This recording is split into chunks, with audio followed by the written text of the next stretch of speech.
নমস্কার। আজ আমরা এমন একজন ব্যক্তিত্বকে নিয়ে কথা বলবো যিনি অসমীয়া সংস্কৃতি আর সমাজকে ভীষণভাবে প্রভাবিত করেছিলেন। শ্রীমন্ত শঙ্করদেব। হ্যাঁ, পঞ্চদশ শতাব্দীর এক যুগপুরুষ তিনি। ঠিক, আমাদের কাছে যে উইকিপিডিয়া আর অন্যান্য প্রবন্ধগুলো আছে সেগুলো থেকে আমরা দেখব কিভাবে তিনি শুধু একজন ধর্ম সংস্কারকই ছিলেন না, একটা মস্ত বড় সাংস্কৃতিক আন্দোলনেরও জন্ম দিয়েছিলেন। আর তার তৈরি করা প্রতিষ্ঠান ওই নামঘর, সেটা কিভাবে আজও অসমীয়া জীবনের একেবারে কেন্দ্রে রয়েছে। চলুন এই বর্ণময় মানুষটার জীবন আর কাজের গভীরে যাই একটু। ঠিক বলেছেন। পঞ্চদশ শতাব্দীর অসম যখন শঙ্করদেবের আবির্ভাব হচ্ছে, তখনকার পরিস্থিতি কিন্তু বেশ অন্যরকম ছিল, বুঝলেন? কি রকম?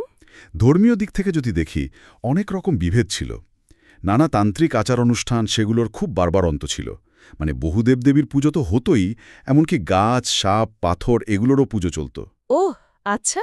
আর ধর্মের নামে পশু বলি তো ছিলই।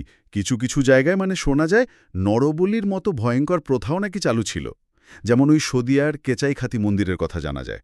তার একটা বেশ অস্থির সময় ছিল, সামাজিক আর ধর্মীয়ভাবে সমন্বয়ের অভাব ছিল। একদম, সমাজেও একটা বিভেদ আর অস্থিরতা ছিল। এই রকম একটা সময়েই শঙ্করদেবের জন্ম। সালটা ছিল ১৪৪৯, নগাঁও জেলার বরদোয়াতে। তিনি তো বেশ এক প্রভাবশালী পরিবারে জন্মেছিলেন, বারোভূঁইয়া পরিবার। এটা ছিলেন আসলে কায়স্থ জমিদার, তখনকার প্রশাসন আর সামরিক দিকে তাদের বেশ গুরুত্ব ছিল। তাহলে একটা বেশ শক্তপোক্ত ব্যাকগ্রাউন্ড থেকেই তিনি এসেছিলেন। কিন্তু তার নিজের রাস্তাটা কেমন ছিল? ছোটবেলায় শোনা যায় পড়াশোনায় নাকি তেমন মন ছিল না তার। হ্যাঁ, একদম। ছোটবেলায় তো বাবা মা মারা যান, ঠাকুমা খেরুৎসুতি আই তিনিই মানুষ করেন, আর শুরুতে খেলাধুলাতেই বেশি মন ছিল, ঠিকই। আচ্ছা। কিন্তু ১২ বছর বয়সে যখন মহেন্দ্র কন্দলির টোলে ভর্তি হলেন, তখন থেকে তার ওই অসাধারণ প্রতিভাটা সেটা বেরোতে শুরু করে। খুব কম সময়ে ব্যাকরণ শিখে ফেললেন, আর সেই বয়সেই ওই বিখ্যাত ঈশ্বর বন্দনাটা লিখলেন, করতল কমল কমল দলনয়ন। বাহ, ওই বয়সে? হ্যাঁ, এটা ছিল তার গভীর আধ্যাত্মিকতার একটা প্রথম ঝলক আর কি। গুরু নিশ্চয়ই খুব অবাক হয়েছিলেন বা প্রভাবিত। অবশ্যই। গুরু তো ওকে দেব উপাধি দিলেন, আর প্রধান ছাত্র ওজা ছাত্র হিসেবে মেনে নিলেন। এরপর তো উনি শাস্ত্র, পুরাণ, কাব্য সবেতেই দারুণ পারদর্শী হয়ে উঠলেন। তবে শুধু পুঁথিগত বিদ্যা না, অল্প বয়সে ওই ভুইয়া রাজ্যের কিছু প্রশাসনিক কাজও সামলেছিলেন তিনি। কিন্তু তার মন টান ছিল অন্যদিকে, তাই না? জানা যায় যে প্রথম স্ত্রীর মারা যাওয়ার পর উনি এক লম্বা তীর্থযাত্রায় বেরিয়েছিলেন। এই যাত্রাটা কি খুব গুরুত্বপূর্ণ ছিল ওর জীবনে? অত্যন্ত গুরুত্বপূর্ণ। ৩২ বছর বয়সে শুরু করেছিলেন, আর প্রায় ১২ বছর ধরে চলেছিল সেই যাত্রা। এই সময়ে উনি গোটা ভারতের ভক্তি আন্দোলনের একেবারে সংস্পর্শে আসেন। পুরী, মথুরা, বৃন্দাবন, কাশী এসব জায়গায় ঘুরতে ঘুরতে ভক্তিবাদের যে মূল ধারাগুলো সেগুলোর সঙ্গে পরিচয় হয়। ওহো। আর এই অভিজ্ঞতাটাই তার নিজের দর্শন, ওই এক শরণ নাম ধর্ম, সেটা গড়ে তোলার ভিত তৈরি করে দিয়েছিল। এমনও বলা হয় তার প্রথম বর্গীত, সম্ভবত মন মেরি রামচরণ হি লাগু, সেটা এই সময়ের লেখা। তার ভেতরের আধ্যাত্মিক উপলব্ধির একটা প্রকাশ ছিল সেটা। তাহলে এই তীর্থযাত্রায় ওর ধর্মীয় ভাবনার মোড় ঘুরিয়ে দিল। আচ্ছা, এই এক শরণ নাম ধর্মের মূল কথাটা ঠিক কী ছিল? এখানে আকর্ষণীয় বিষয়টা হলো, এর আসল ভিত্তি ছিল খুব সহজ সরলতা আর একেবারে একমুখী ভক্তি। এক দেব, এক সেবা, একৎবিনে নাই কেউ। একজনই ঈশ্বর, শ্রীকৃষ্ণ, তাকেই পুরোপুরি ভজনা করা, তাতেই শরণ নেওয়া। আর এর ভিত্তি ছিল ভাগবত পুরাণ আর গীতা।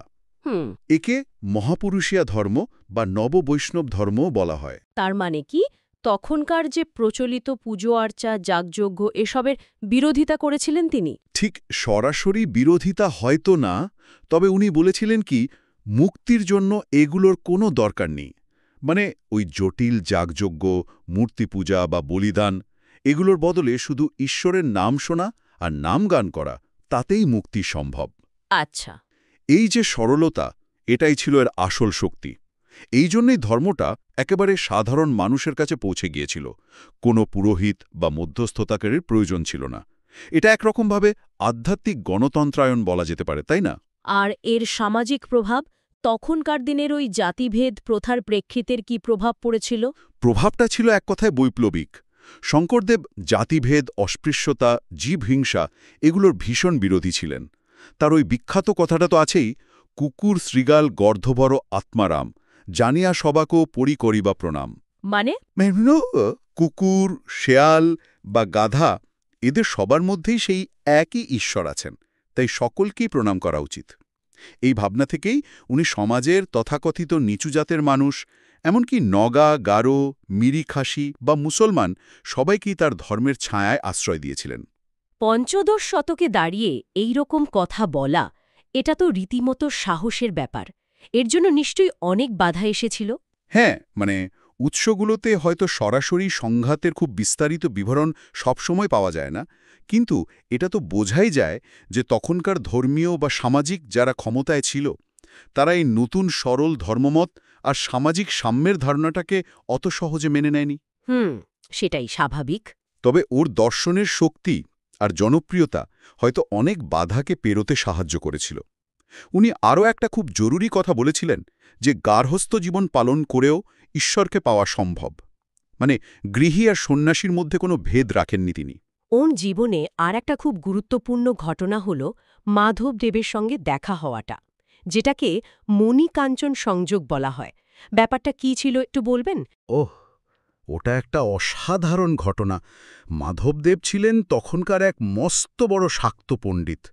সম্ভবত 1522 সাল নাগাদ তাদের মধ্যে একটা লম্বা ধর্মীয় বিতর্ক হয়।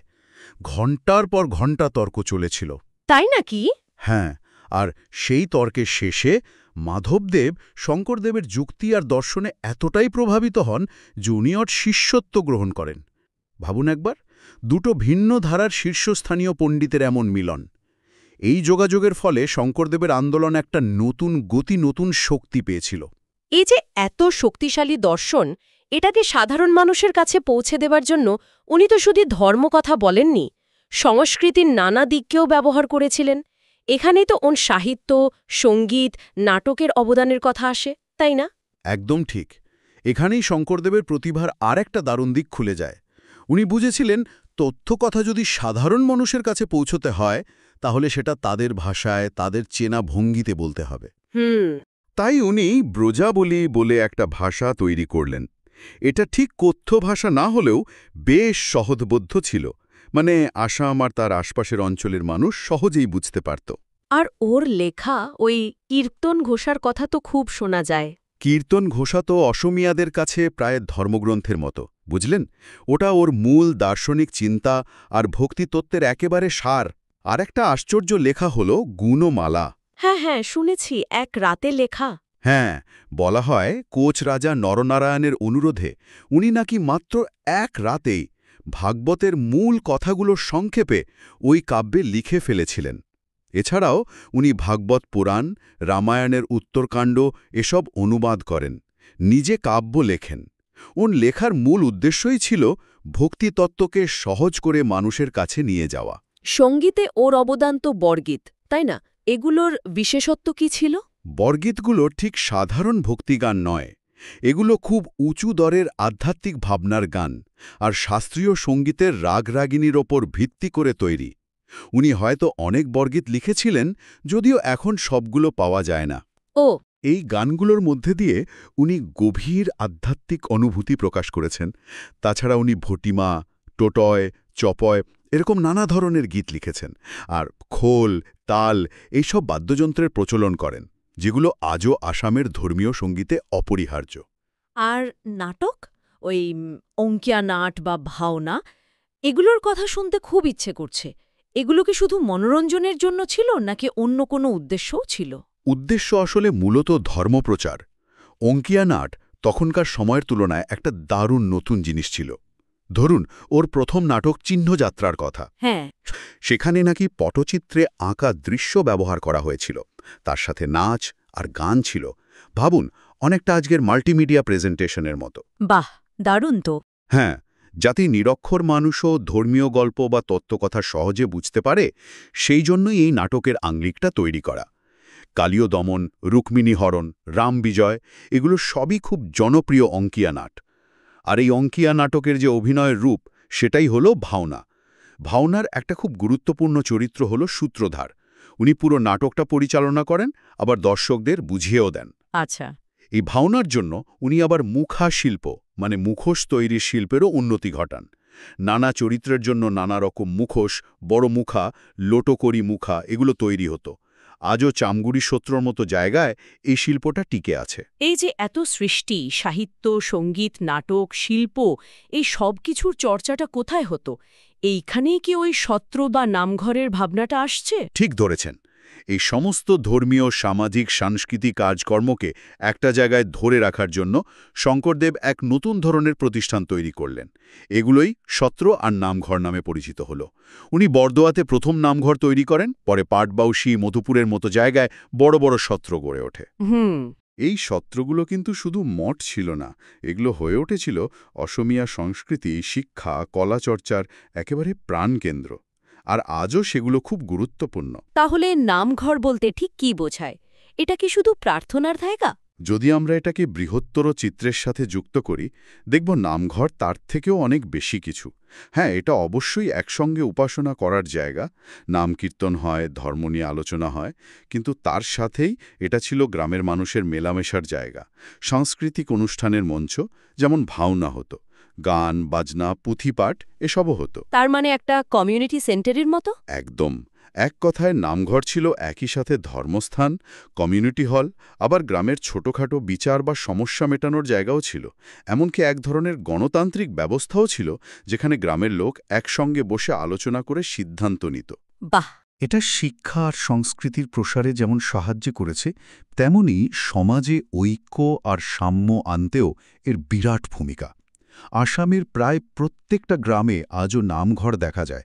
এটা শঙ্করদেবের কতখানি দূরদৃষ্টি ছিল তারই প্রমাণ, তাই না? জীবনের শেষের দিকে ওনাকে তো কিছু রাজনৈতিক সমস্যার মধ্যেও পড়তে হয়েছিল। হ্যাঁ, আহোম রাজার সঙ্গে সম্ভবত ধর্ম নিয়ে বা অন্য কোনো রাজনৈতিক কারণে মতের মিল হয়নি। সেই জন্য তাকে কোচ রাজ্যে চলে যেতে হয়। তবে সেখানে উনি কোচ রাজা নরনারায়ণ আর তার ভাই চিলারায়ের যথেষ্ট সম্মান আর সাহায্য পেয়েছিলেন। আচ্ছা। এই সময়ে উনি পাটবাউসী আর পরে ভেলাডাঙ্গা, মানে যেটাকে মধুপুর সত্র বলে, সেখানে ছিলেন এবং তার লেখালেখি বা অন্যান্য কাজ চালিয়ে গেছেন। জীবনের শেষ দিন পর্যন্ত উনি সক্রিয় ছিলেন। শেষে 1568 সালে প্রায় 119 বছর বয়সে কোচবিহারের ওই মধুপুর সত্রই ওনার দেহাবসান হয়। তাহলে এত দীর্ঘ, এত কর্মময় একটা জীবনের পর ওনার মূল উত্তরাধিকার কি? আমরা ওনাকে কিভাবে মনে রাখব? অন্যতম প্রধান নির্মাতা। ওর এক স্মরণ নাম ধর্ম অসমীয়া সমাজকে এক সুতোয় গেঁথেছিল, অনেক বিভেদ দূর করে একটা একতার পরিচিতি দিয়েছিল। তাই তো ওকে শুধু মহাপুরুষ নয়, জগৎগুরু রূপেও সম্মান দেওয়া হয়। মহাত্মা গান্ধীর সেই বিখ্যাত উক্তিটার কথাও মনে পড়ছে। উনি বলেছিলেন, শঙ্করদেবের দেওয়া আদর্শ নাকি তার রামরাজ্যের কল্পনার চেয়েও সুন্দর। কেন এমনটা মনে হয়েছিল ওনার? সম্ভবত শঙ্করদেবের দর্শনের কয়েকটা মূল জিনিস গান্ধীকে খুব নাড়া দিয়েছিল। যেমন ধরুন, জাতিভেদহীন সমাজ গড়ার ভাবনা, অহিংসা, সরল জীবনযাপন, নাম কীর্তনের মাধ্যমে আত্মশুদ্ধি, আর ওই যে গ্রামকেন্দ্রিক স্বনির্ভর একটা ব্যবস্থা যা নামঘরের মধ্যে দিয়ে ফুটে উঠেছিল। হ্যাঁ, ঠিক। এই বিষয়গুলো গান্ধীর নিজের রামরাজ্যের ভাবনার সঙ্গে খুব মিলে যায়। হয়তো সেই কারণেই উনি এতটা উঁচু চোখে দেখেছিলেন ব্যাপারটাকে। নিঃসন্দেহে শঙ্করদেব ছিলেন এক যুগান্তকারী ব্যক্তিত্ব। উনি ধর্ম, সমাজ, সাহিত্য, সঙ্গীত, শিল্প, মানে সব ক্ষেত্রেই এমন একটা ছাপ রেখে গেছেন যা আজও অসমীয়া জীবনকে নানাভাবে নিয়ন্ত্রণ করে, অনুপ্রাণিত করে। ওর দেখানো পথ, ওর সৃষ্টি, সেগুলো আজও জীবন্ত। সত্যি দারুণ একটা আলোচনা হলো। মনে হচ্ছে যেন পঞ্চদশ শতাব্দীর আসামে একবার ঘুরে এলাম আমরা। আলোচনা শেষ করার আগে একটা প্রশ্ন মনে আসছে, মানে ভাবছিলাম আর কি। বলুন না। পঞ্চদশ শতকে দাঁড়িয়ে শঙ্করদেব যেভাবে ওই ধর্মীয় গোড়ামি, বাইরের জাঁকজমক আর সমাজের ভেদাভেদ এসবকে পাত্তা না দিয়ে একটা সরল মানবিক একতার ভক্তিমার্গ আর সমাজ ব্যবস্থার কথা বলেছিলেন। হ্যাঁ, আজকের এই জটিল টেকনোলজির যুগে, যেখানে আমরা অনেক দিক দিয়ে হয়তো আরও বিভক্ত হয়ে পড়েছি, সেখানে দাঁড়িয়ে ওনার সেই দর্শন, সেই পথ কি আমাদের নতুন করে কিছু শেখাতে পারে? এর প্রাসঙ্গিকতা ঠিক কতটা, এটা হয়তো আমাদের সবারই একটু ভেবে দেখার অবকাশ রাখে, তাই না?